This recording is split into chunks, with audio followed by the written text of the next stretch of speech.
In a world that is practically designed to distract you, how do you actually get the important stuff done? Well, today we're going to dive into a really powerful answer to that question found in Cal Newport's book, Deep Work. It's basically a guide to finding focus in our incredibly chaotic digital world. Let me ask you something. Have you ever gotten to the end of a day just feeling totally drained, but when you look back, you honestly can't name a single big thing you accomplished? That feeling, right there, that feeling of being busy but not productive, that's the exact problem we're tackling today. And get this, it's not just a feeling, it's a reality. A study by McKinsey found that the average person working a desk job spends over 60% of their week on things like email and just general web searching. That's more than half of our work week spent just reacting to things instead of actually creating anything. This whole situation leads us to what Cal Newport calls the age of shallowness. And it's a real paradox, isn't it? All our tools, all our apps, they promise to make us more productive. But in reality, they often just fragment our attention and make it almost impossible to do the kind of deep thinking that really moves the needle. So, to fight back, Newport splits work into two totally different categories. On one side, you've got deep work. This is the good stuff, intense, focused concentration that really pushes your brain to its limits. It's where you create new value and build your skills. Then, on the other side, there's shallow work. Think of this as the busy work, the logistical, easy stuff like answering emails that keeps us occupied but doesn't really produce much of anything valuable.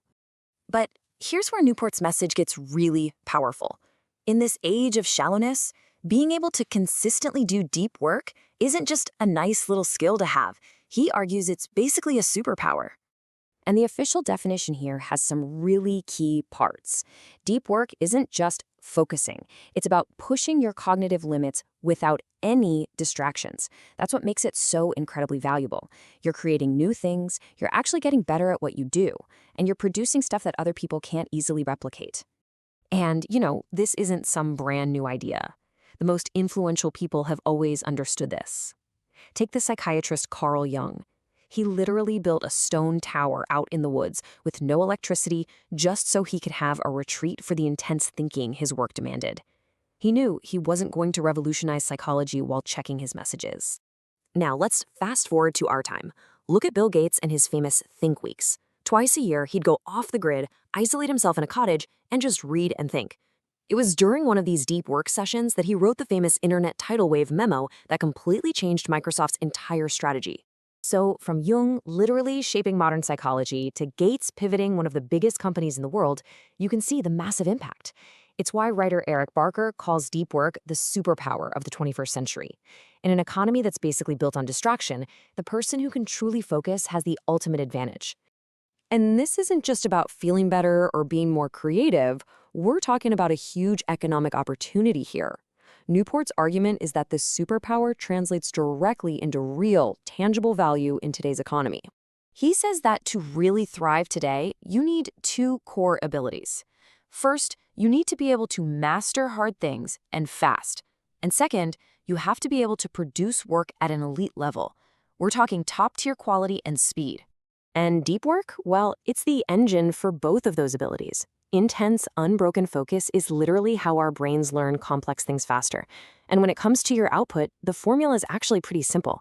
High-quality work is just your time spent multiplied by your intensity of focus. Deep work maximizes that intensity because it gets rid of what's called attention residue. You know that mental fog that kind of hangs around after you switch from one task to another? Deep work clears that away. So this all leads to Newport's central thesis, what he calls the deep work hypothesis. And it's this: the ability to do deep work is becoming harder and harder to find, at the exact same time that it's becoming more and more valuable. This creates this massive opportunity. The few people who actually cultivate this skill, they're the ones who are going to thrive. But Newport argues that the benefits here go way beyond just your job. A commitment to deep work, he says, can actually be the foundation for a life that feels meaningful and satisfying.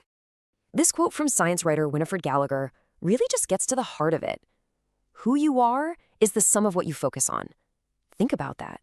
A life spent just constantly reacting to a chaotic inbox is going to feel chaotic. But a life where you prioritize deep focus on things that matter, that life is going to feel significant. And this connects directly to psychology too.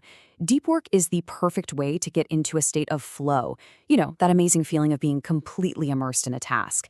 And all the research shows that the more flow we experience in our lives, the happier we tend to be. So, here's the bottom line. Our world is built for distraction. But being busy is not the same thing as being valuable. Cal Newport's Deep Work gives us a clear path to take back the power of our focus. And it really leaves us with a critical question. In a world that is built for distraction, what are you going to build with your focus?